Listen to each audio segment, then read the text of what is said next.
fatigué d'essayer, fatigué d'espérer. Je ne sais pas si ça vous est déjà arrivé de vous dire, je suis fatigué d'espérer, je suis fatigué d'essayer, à cause de déceptions, à cause de blessures. Et dans Marc 5, verset 25, la Bible dit, or il y avait une femme atteinte d'une perte de sang depuis 12 ans. Elle avait beaucoup souffert entre les mains de plusieurs médecins.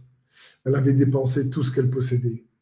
Elle n'avait éprouvé aucun soulagement, mais elle était allée plutôt en empirant.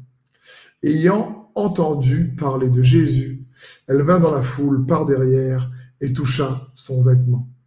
Car elle disait, si seulement je puis toucher ses vêtements, je serai guérie. Au même moment, la perte de sang s'arrêta et elle sentit dans son corps qu'elle était guérie de son mal.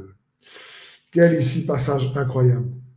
Cette femme, depuis 12 ans, a perdu tous ses sous au niveau des médecins, des analyses, au niveau du diagnostic. Elle a essayé maintes et maintes choses. Elle a dû partir voir les prêtres, les sacrificateurs. Elle a dû faire des sacrifices pour sa guérison. Elle a dû aller voir les synagogues. Elle a dû aller voir réellement tous les médecins qu'elle pouvait, jusqu'à se ruiner pendant 12 ans. Et son état s'est empiré. Au lieu d'aller de mieux en mieux, elle allait de pire en pire. C'est dur quand c'est comme ça. Et je me dis, cette femme devait se dire, je suis fatiguée d'espérer. Je suis fatigué d'essayer. Je ne sais pas si ça t'est déjà arrivé dans certaines situations. Tu essayes, tu persévères, tu as envie que ça s'améliore, tu fais tout ce qu'il faut, tu jeûnes, tu pries, bref, tu viens à toutes les réunions de prière de l'église, tu fais tout ce que tu peux, tu jeûnes, bref, tu fais des actes de générosité, tu essaies de dire Seigneur, je pensais aux autres, et au lieu de s'améliorer, ça va de pire en pire. Et là, tu te dis, je suis fatigué d'espérer. Je suis fatigué d'essayer. Et bien, si tu t'es déjà posé cette question, j'aimerais t'encourager, comme cette femme, à persévérer encore. Comment? En entendant constamment ce que Jésus fait de bon. Il est quand même le Dieu des miracles, des signes et des prodiges. Ce qu'il y a d'extraordinaire dans cette histoire, c'est que la Bible dit qu'elle a entendu parler de Jésus. Elle n'a pas entendu, certains disent, ouais, mais moi, il faut que Dieu me parle, il faut que Dieu me parle directement, si je n'ai pas une révélation d'un ciel ouvert, ou si je n'ai pas eu un rêve, ou si vraiment, il faut que Dieu me parle directement, tu vois, dans mon cœur, il faut que je sache. Elle, ce n'était pas son cas. Elle a entendu parler de Jésus. Jésus ne lui a même pas parlé à elle directement. Elle a entendu par des intermédiaires parler que Jésus est celui qui guérit, qu'il fait des miracles, qu'il est bon. Et ayant entendu parler par des intermédiaires de sa bonté, elle a osé, après avoir essayé maintes et maintes fois, quand même s'approcher de lui. Et elle a osé quand même, après avoir essayé maintes et maintes fois, de toucher le bord de son vêtement. Pourquoi? Parce qu'elle a entendu parler de Jésus. Il nous faut entendre parler de Jésus, sa bonté. C'est ce que les églises doivent faire. Parler de Jésus, de sa bonté, de sa grâce, de la parole de foi, qui est le même hier, aujourd'hui, éternellement.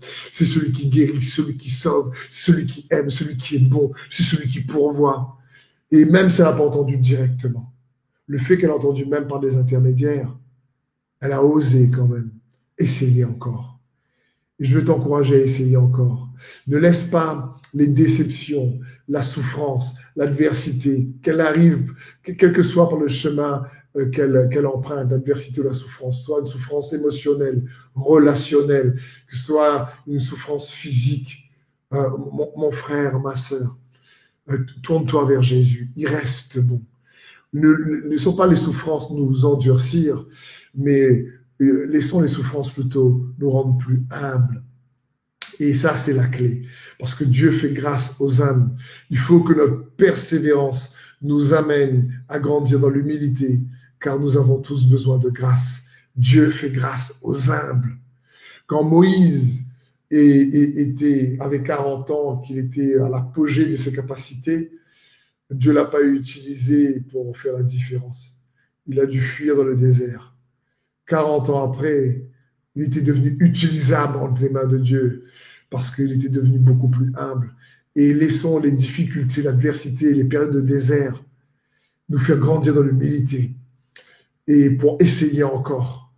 Ceux qui grandissent dans l'humilité essayent encore. Ceux qui grandissent dans l'humilité espèrent encore.